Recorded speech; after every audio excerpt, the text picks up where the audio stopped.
La séparation a eu lieu depuis plusieurs mois et pourtant, tu es toujours obsédé par ton ex. Et ce, malgré ce qui a pu se passer, malgré les difficultés, malgré la douleur, et parfois même peut-être malheureusement des violences physiques ou psychologiques, ou en tout cas une rupture qui a pas été clean et qui a eu beaucoup d'insultes, de mauvais moments, de périodes dures, ou voire même de la trahison et de la tromperie. Et malgré tout cela, tu restes accroché, tu as cette obsession amoureuse pour ton ex. Tout d'abord, sache que c'est normal, notre cerveau n'aime pas perdre un lien d'attachement. Et donc, il va tout faire pour que tu restes accroché à cette personne qui lui procurerait en fait tout un ensemble de réactions neurochimiques et ce que le cerveau il ne veut pas perdre. Donc c'est pas, contrairement à ce que pas le monde croit, qu'une question de cœur, c'est surtout une question de mental. Parce que ton cœur, au fond de toi, ce qu'il veut, lui, c'est quelque chose qui te fasse du bien. Et c'est ton mental qui s'accroche à cette relation passée, voire à l'idéaliser. Il va falloir que tu te libères pour pouvoir avancer de cette obsession amoureuse. Alors, comment faire? Quatre astuces pour pouvoir avancer dans ton détachement émotionnel face à ta obsession amoureuse. Premièrement, et ça on le répétera jamais assez, et pourtant même si c'est un conseil qui est super répandu, je le vois encore plein de fois en discutant avec les gens et lors des coachings, ça va être de couper l'ex de ses réseaux sociaux, de couper les liens et de n'avoir plus qu'un seul lien minimum à garder pour les échanges, que ce soit pour la procédure ou pour ceux qui ont des enfants, pour échanger. Mais attention, il faut que ce seul lien qui est pour garder un minimum de contact soit juste là, pour le minimum nécessaire. Parce qu'il y a plein de monde qui disent oui, mais non, je garde sur les réseaux parce que c'est pour les enfants. Non, il faut arrêter les excuses. La seule chose que vous avez besoin pour les enfants, c'est d'avoir en fait le numéro de téléphone pour pouvoir appeler ou les SMS pour envoyer des SMS ou par mail si vous préférez. Mais il n'y a pas besoin de 46 choses et surtout pas besoin des réseaux sociaux. Et même si vous n'avez pas d'enfants, vous n'avez pas ce besoin de dire non, mais j'ai ce besoin de voir ce qui se passe ou ce qu'elle fait. Non, ça t'aidera pas en aucun cas de voir ce qu'il fait. Ça ne t'aidera en aucun cas à avancer, sauf à te rappeler de la douleur et à vous comparer. Et il n'y a aucune comparaison à avoir de comment chacun avance dans son deuil de sa relation. Donc la première chose pour couper l'obsession, si tu l'as pas encore fait, là, c'est couper ton ex de tous tes réseaux sociaux. Et peut-être que plus tard, tu pourras y revenir, mais pour l'instant, tu as besoin d'une période de sevrage. Parce que c'est ça la relation amoureuse aussi, c'est que ton cerveau, il a besoin de se sevrer de cette personne. Deuxième chose, et c'est pareil, même si ça semble évident, je le vois encore bien sûr trop souvent, c'est d'avoir évité tout ce qui va vous ramener dans les souvenirs du passé. Que ce soit dans les souvenirs en allant voir justement sur tes réseaux, peut-être les souvenirs du moment où vous étiez encore ensemble. Hein, c'est Facebook qui se ramène, tiens, j'ai passé ça il y a 2 ou 3 ans. C'est d'aller voir en fait peut-être des photos, des choses, des souvenirs, des choses que vous avez écrites, des choses que vous avez partagées, ou pire, d'aller revisiter que des lieux, que des choses que vous avez, des coutumes que vous avez ensemble. À la fois, j'ai une personne qui me dit, je sais pas pourquoi je fais ça, mais je repasse devant chez elle. Et oui, mais en fait, c'est comment oublier quelqu'un s'il allait repasser devant chez elle, en fait. Et là, il entretient lui-même, en fait, son obsession. Alors pourquoi il le fait? Parce que c'est ce cerveau qui va venir provoquer à revenir ressortir ce shoot à ce moment-là, qui peut faire du bien sur le seul moment de cette nostalgie, mais qui à son terme, en fait, vous fatigue, vous épuise. Donc, coupez les lieux, les habitudes que vous avez du passé. Ça veut pas dire qu'il y a des lieux où vous ne pourrez pas y retourner plus tard, mais dans un premier temps, il n'y a aucune raison d'entretenir des habitudes du passé, en fait, pour garder un lien qui n'existe plus. Ce lien va juste être mortifère pour vous et vous faire du mal. Troisième chose, troisième point clé, ça va être de vous ancrer dans le moment présent et dans la réalité. Quand vous voyez que votre cerveau, il part dans la rumination mentale, dans repenser le passé, qu'est-ce qui s'est passé, il va falloir revenir sur le moment présent et arrêter. Parce que le passé, il est fait, vous allez beau refaire des constructions mentales dans tous les sens, ça ne changera pas ce qui s'est passé.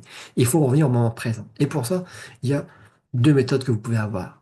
Dans ces deux méthodes, il y en a une toute simple, c'est d'avoir tout simplement un petit bracelet. Alors, c'est pas même pas un bracelet, c'est un élastique tout simple que j'ai pris, que vous allez vous mettre au poignet. Et quand vous voyez que vous partez dans votre rumination mentale, dans vos pensées là, où vous pensez à votre ex, vous étiez mieux avant, et que vous n'en sortez pas, ça va devenir prendre cet élastique et de venir simplement venir le tirer. Pourquoi? Parce que ça va fouetter, et cet ancrage va vous ramener là au moment présent, dire, oh là, allez, j'étais encore parti dans mes pensées, il faut que je revienne ici, au moment présent. Et donc, dès que vous voyez, eh bien, vous allez venir pincer, et bien sûr, ça fouette, et donc ce rappel en fait kinesthésique va vous rappeler de revenir là, ici, dans le maintenant, et pas dans les souvenirs du passé. Deuxième solution, c'est, j'en ai déjà parlé, la technique des 3-3-3. C'est-à-dire, quand vous voyez que vous êtes parti dans vos pensées, il y a un moment de dire, OK, là, je suis en train de partir, je suis en train de me raconter des histoires de comment ça peut être différent et blablabla, que de la construction mentale qui ne sert strictement à rien. Il faut que je revienne au moment présent. Mais vous n'y arrivez pas parce que vous êtes parti dans votre rumination. Donc, à ce moment-là, ça doit vous ramener progressivement. C'est-à-dire, vous allez regarder autour de vous et regarder trois choses qui vous ramènent au moment présent. Donc, vous regardez dans votre environnement, selon là où vous y êtes, et autour de vous, vous allez citer trois choses. Une fois que vous avez cité ces trois choses, vous allez passer à trois sons auditifs, de façon, vous voyez, à venir travailler tous les différents sons. C'est vraiment à vous ramener dans le moment présent. Ok, j'entends le bruit de ma chaise sur laquelle je suis, le bruit d'une voiture au loin, et le bruit de l'activité humaine à côté. Voilà, ça peut être souvent ces trois choses, mais concentrez-vous sur trois choses qui vous ramènent là, en dehors de vos pensées, mais de ce que vous êtes en train de vivre. Et puis dernièrement, vous allez tout simplement bouger trois parties de votre corps. C'est vraiment pour revenir là dans le kinesthésique, dans ce que je ressens, dans ce que je vis au moment. Ok, ça peut être, je vais bouger par exemple ma main, je vais bouger mon bras.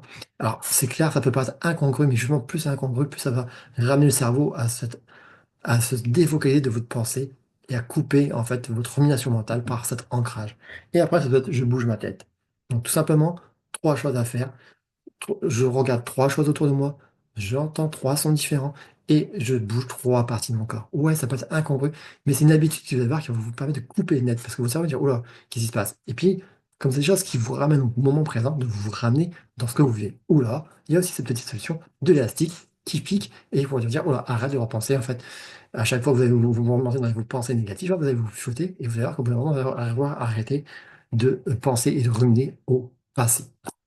Quatrième solution pour vous libérer de cette obsession amoureuse, donc dans ce dernier point, ça va être de faire de la visualisation. On sait que la visualisation, ça permet de changer les voies neuronales, en fait, au niveau du cerveau. Et donc, vous visualisez dans le futur, quand vous serez cet homme ou cette femme dépendant, reconstruit, qui aura l'amour de soi et qui n'aura pas besoin justement de cette relation, il sera avancé de cette rupture, qui sera reconstruit et par lui-même et par vous-même et tout ce que vous allez développer, en fait, le charisme que vous allez avoir, la force que vous allez représenter, tout simplement en étant vous-même et en étant bien. Et bien, ça va être de vous visualiser. Et pour faire cette visualisation, ce qu'il va falloir, c'est de modifier votre stature, parce que la stature influence notre neurochimie dans le cerveau. Donc, tenez-vous droit, ouvrez bien la cage thoracique, tenez-vous dans cette position un peu de super-héros. Cette position-là, elle est reconnue pour que physiologiquement, ça change notre neurochimie. Donc, si vous êtes comme ça, en fait, toute la journée, ça ne marchera pas pour faire votre visualisation. Quand on est fermé, c'est une position où on se met quand on ne se sent pas bien. Donc, ouvrez votre position et venez fermer les yeux et faire cette visualisation à vous visualiser dans le futur, à ressentir comment vous allez le sentir quand vous serez indépendant, autonome, fier de ce que vous avez construit, fier de, en fait, d'avoir dépasser cette étape et de vous sentir bien à nouveau et en joie avec la vie et de comment vous ferez bien aussi avec vos enfants si vous en avez et comment vous serez peut-être, si vous en avez envie, ouvert à trouver une nouvelle relation et cette fois-ci une relation qui soit plus saine et qui soit stable, tout simplement. Et ça, faut le visualiser. Mais si vous n'avez pas envie d'une nouvelle relation, parce que parfois les gens disent oui, mais moi j'ai pas envie, eh ben c'est correct. Mais visualisez-vous en fait comment vous allez vous sentir bien, surtout après, même seul, et surtout ça qui est important, c'est se sentir bien dans le futur. Et ça, il faut s'entraîner à le visualiser pour que ce soit une croyance que votre cerveau, il va vous confirmer. Parce que notre cerveau, il confirme nos croyances. Et c'est pour ça que reste, quand on reste dans des croyances négatives, notre cerveau va tout faire pour confirmer. C'est ce qu'on appelle le biais de confirmation. Donc voilà, quatre choses pour sortir de cette obsession amoureuse. Premièrement, arrêtez de stalker les réseaux sociaux. Coupez tous les liens avec votre ex. Gardez le minimum si vous avez besoin, parce que peut-être échanger de procédure sur le divorce ou parce que s'il y a des enfants. Et même s'il y a des enfants, c'est pas la peine de se contacter tous les jours. Il y a juste avoir une passation à des moments où il y a des urgences, mais sinon il y a plein de choses qui peuvent attendre au moment d'échanger la garde, que ce soit le vendredi, le lundi, enfin selon les jours que vous faites. Deuxième chose, arrêtez de retrouver, de retourner dans le passé ou justement d'aller dans un endroit où vous avez vécu des choses ensemble, de vous regarder des souvenirs ensemble, ça ne sert à rien sauf à maintenir la douleur et donc la souffrance. Troisième chose, pensez soit élastique, soit mes trois œufs. Je regarde troisièmement dans mon environnement tout de suite à côté de moi pour me remettre dans le moment présent, d'entendre aussi qu'est-ce que j'entends là actuellement et de revenir dans mon corps en bougeant trois parties de mon corps différentes. Ça peut paraître loufoque, mais ça me permet de me recentrer dans le ici et maintenant et sortir de mon mental. Et donc, quatrièmement, habituez-vous à faire la visualisation, à dire comment vous allez vous sentir quand vous aurez traversé cette épreuve, aussi dure soit-elle. Et pendant cette situation, pensez à avoir une stature droite, d'être ouvert, d'être confiant. Et même si vous n'êtes pas devant mimer cette posture, vous allez voir que ça va changer neurologiquement. Parce qu'on on le sent quand notre corps se met dans cette situation-là, c'est plus la même neurochimie qui se produit. Et donc, on peut tremper, un peu gruger notre cerveau. Et donc, en faisant ça, tout simplement, vous allez vous sentir mieux. Alors, bien sûr, ça ne sera pas magique, ça ne sera pas un miracle, mais vous verrez déjà un commencement est mieux. Plus cette visualisation répétée jour en jour, vous verrez que ça va vous aider à avancer grandement pour avancer.